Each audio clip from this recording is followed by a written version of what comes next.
Shalom saudara, puji Tuhan, saya senang sekali boleh menyapa Bapak Ibu Saudara lagi tentunya di hari ini. Apa kabar saudara? Saya berharap kita semua dalam keadaan sehat-sehat dan baik dan selalu diberkati Tuhan. Walaupun hari ini kita menjalani kehidupan dengan penuh dengan berbagai macam cerita tentang segala hal yang terjadi. Tetapi saya percaya selama masih ada Tuhan, ada pengharapan. Selama masih ada Tuhan, ada kemenangan. Selama masih ada Tuhan, selalu ada janji-janjinya yang akan digenapi dalam kehidupan kita semua. Untuk itu, mari siapkan hatimu untuk sama-sama mendengar apa kata firman Tuhan yang hari ini datang bagi kita semua. Kita akan melihat satu bacaan Alkitab masih dalam kitab Amsal. Kita akan melihat dalam Amsal pasalnya yang kedua, ayatnya yang ketujuh. Kitab Amsal pasalnya yang kedua, ayatnya yang ketujuh. Demikian kata firman Tuhan. Ia atau Tuhan menyediakan pertolongan bagi orang yang jujur, menjadi perisai bagi orang yang tidak bercela lakunya. Luar biasa. Jadi pertolongan Tuhan itu akan selalu datang bagi kita orang yang jujur. Saudara garis bawahi kata ini. Pertolongan Tuhan akan datang kepada kita, anak-anaknya, waktu kita jujur. Jujur itu tidak ada kamuflase, tidak ada sesuatu yang disembunyikan.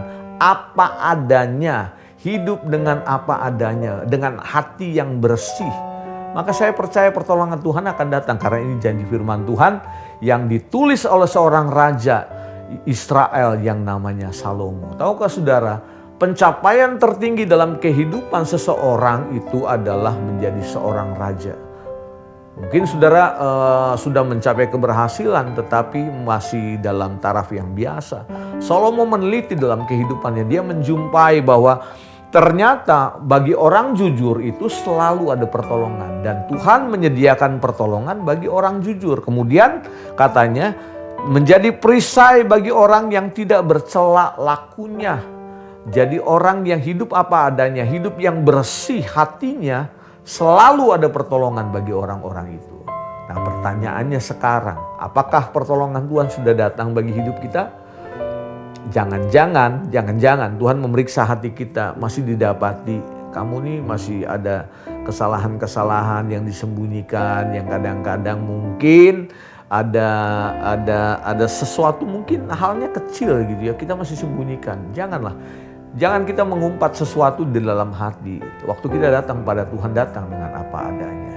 Karena Tuhan melihat hati kita sampai di kedalaman hati yang paling dalam. Tuhan tuh suka dengan kejujuran saudara-saudara. Waktu kita bilang ya, katakan iya. Waktu kita bilang tidak, katakan tidak. Lebih dari itu adalah berasal dari si jahat. Tuhan menghendaki kita hidup jujur dalam segala hal.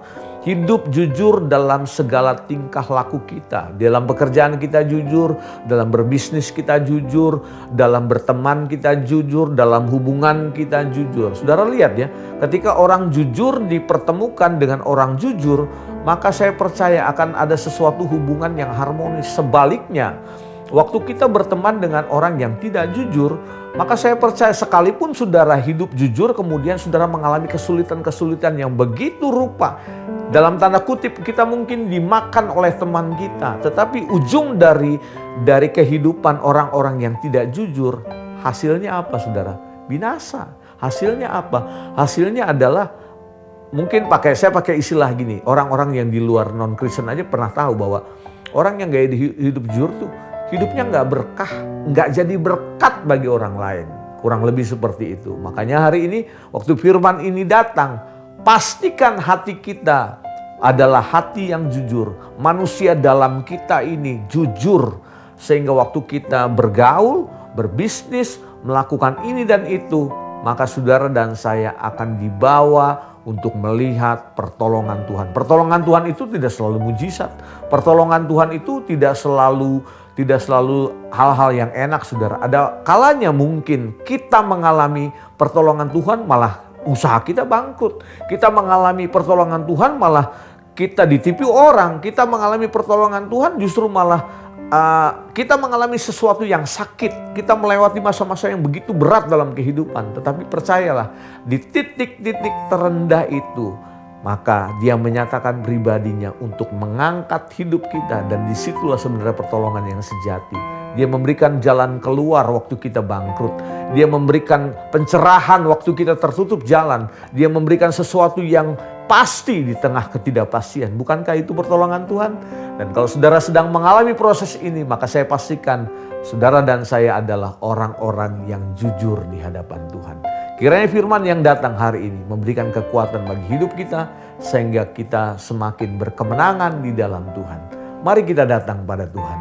Bapa, kami bersyukur untuk satu ayat yang sangat menguatkan kami hari ini, bahwa pertolongan Tuhan akan datang bagi orang yang jujur. Dan Engkau yang menyediakan pertolongan itu.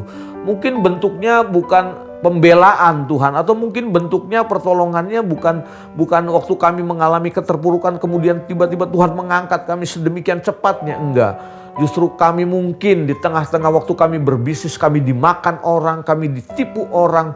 Tetapi kami percaya di balik peristiwa-peristiwa yang mungkin kami harus melewati lembah kelam dalam kehidupan ini, justru pertolongan Tuhan datang di masa-masa seperti itu.